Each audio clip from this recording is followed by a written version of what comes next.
Well, it finally happened. Donald Trump's official rapid response operation, the real one, the one run by his organization, has now decided that the things that happen on this show are worth paying attention to and are worth targeting. They clipped a segment from my interview with New York Governor Kathy Hochul from a few days ago. They posted it to their account and acted like it was some kind of self-own by the governor.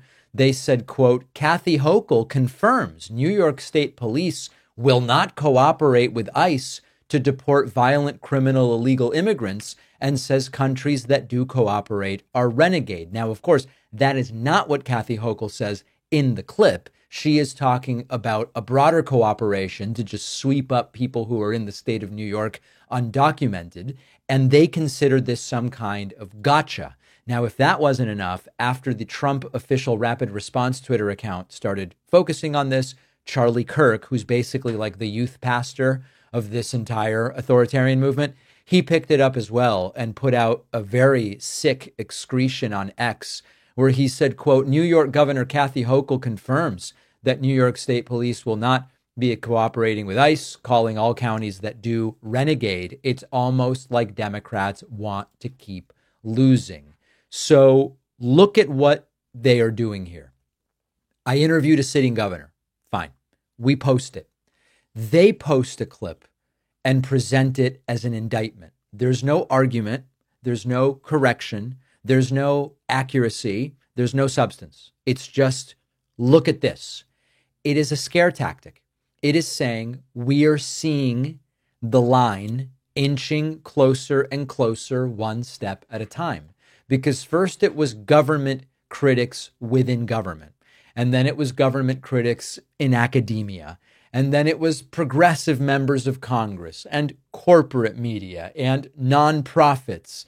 And now the line is going to independent media.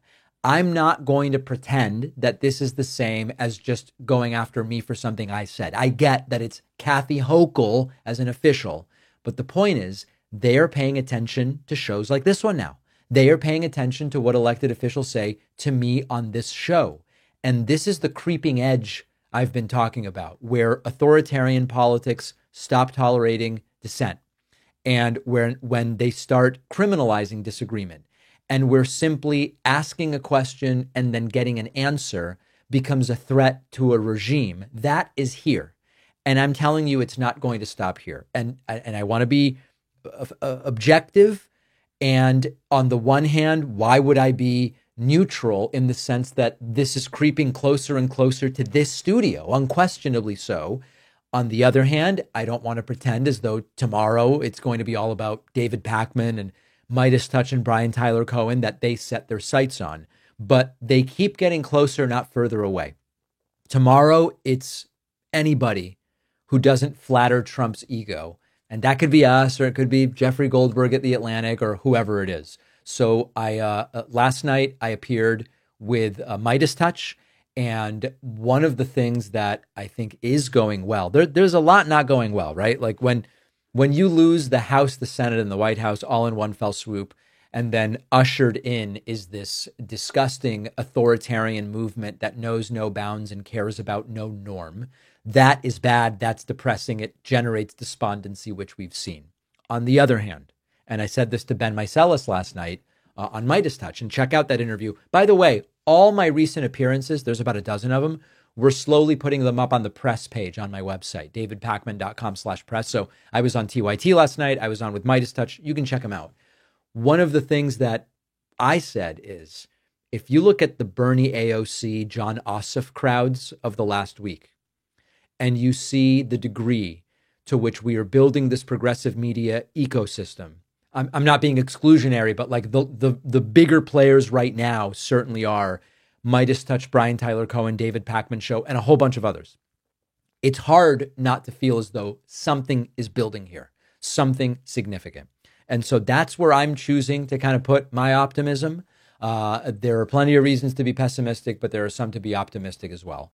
It can be really challenging to find the right learning opportunities for your kids, whether they need extra support or enrichment beyond the classroom or just something fun and engaging to get more interested. You can check out OutSchool. Our sponsor, OutSchool, is an online learning platform for kids aged 3 to 18 with small group live classes and one-on-one tutoring, on-demand courses on thousands of topics. I'm a parent, and as someone who's always looking for more opportunities for my daughter to learn in new and valuable ways, I think what OutSchool is doing is fantastic, something any child could benefit from. Whether your kid likes science, art, coding, music, niche interests like mythology or chess, OutSchool has it all. And what sets OutSchool apart is really the flexibility and personalization. Kids get to learn on their own terms with passionate, expert educators, many of whom hold advanced degrees in what they're teaching. Over 1 million learners have taken OutSchool courses, and parents online rave about the experience. If you want to try OutSchool, get up to $20 off your child's first class or tutoring session for a limited time when you go to outschool.com/Pacman and use the code Pacman. The link is in the description.